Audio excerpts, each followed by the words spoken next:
Well, hi, this is Mr. Bauer, and today we are going to start looking at algebra and graphing.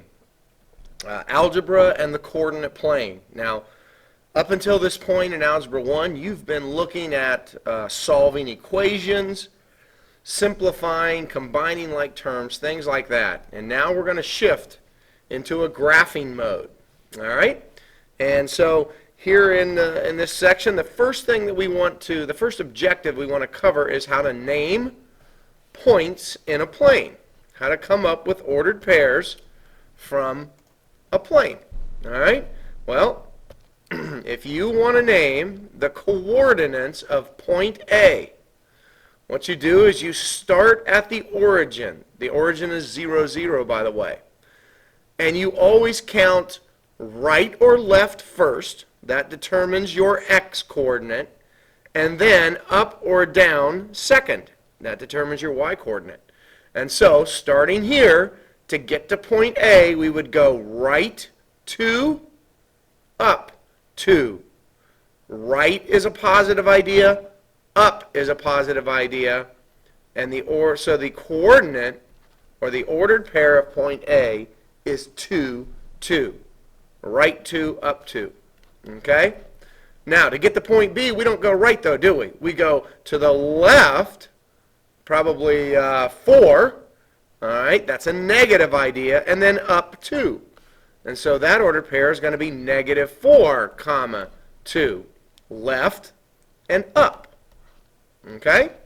Here's point C. Left 2, down 3. Those are both negative ideas. Left is negative, down is negative. So it's going to be negative 2, negative 3. All right? Again, every time we're doing this, we're starting at the origin, aren't we? Yes, we are. Here we go. Right 2, down 2. So it's 2, negative 2, because down was negative. All right, now here's one. 1, 2, 3, 4, 5 to the right, and we don't go up or down. So it's 5, comma, what do I put here? 0. Very good, very good. All right, 5, 0 is what that is. Did you know that these 4 parts or 4 portions up here are called quadrants? Yeah, they are. Okay? We call this the first quadrant. We call this the second quadrant, the third quadrant, and the fourth quadrant. Those are Roman numerals. 1, 2, 3, 4.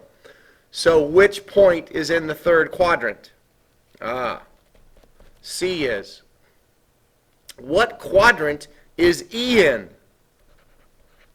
Well, it's not in one. Okay? When you're on the x-axis or the y-axis, you're technically not in any of the quadrants. Either it's not in 1, it's not in 4. All right? You'll be asked to do some things like that, I'm sure, with homework. Okay? Well, if you can see where the point is and tell me what it is, then you ought to be able to take an ordered pair and graph it. Okay? If you're going to graph an ordered pair, all right, start with your graph. This tells you to go right or left 0. That means we don't move. And then up 3. And there's point A. All right? What if I gave you the ordered pair 1, negative 2? Well, that would mean go right 1, down 2. There's point B. What if I gave you negative 3, negative 4?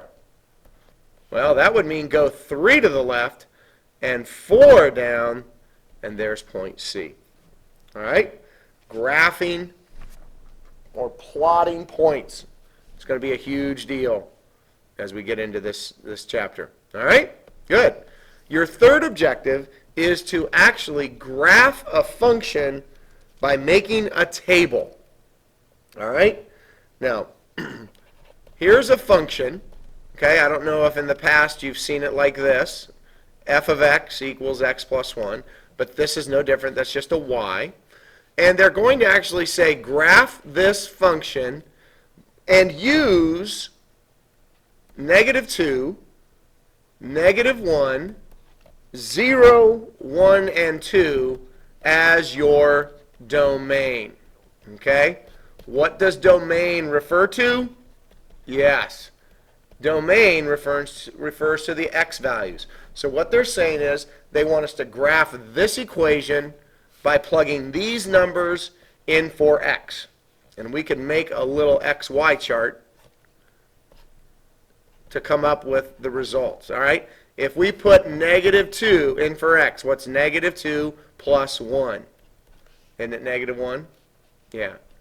If we put -1 in for x, what's -1 plus 1? That's 0. If we put 0, 0 plus 1, 1. If we put 1, 1 plus 1, 2. Hopefully you can kind of see a pattern here maybe. 2, 2 plus 1, 3. And so there are a bunch of ordered pairs. And we can then graph those ordered pairs. -2, -1. -1, 0. 0, 1. 1, 2. 2, 3. All right? And if you actually drew a good graph, you would see that those points line up in a straight line. That's why it's a function. All right? Now, what if I ask you to tell me what the range of this function is? Well, if domain refers to x values, then range must refer to, that's right, y values. What's the range? -1, 0, 1, 2, and 3. And you could write those down and say -1, 0, 1, 2, and 3, and you could call it the range if you were asked to do that. And you probably will be. All right? So if they're going to give you some domain values, make a table, find your range values, plot the points, draw a line through. That's going to help you out here a lot, I think, on this first section of Chapter 4. Getting into graphing now. Good luck.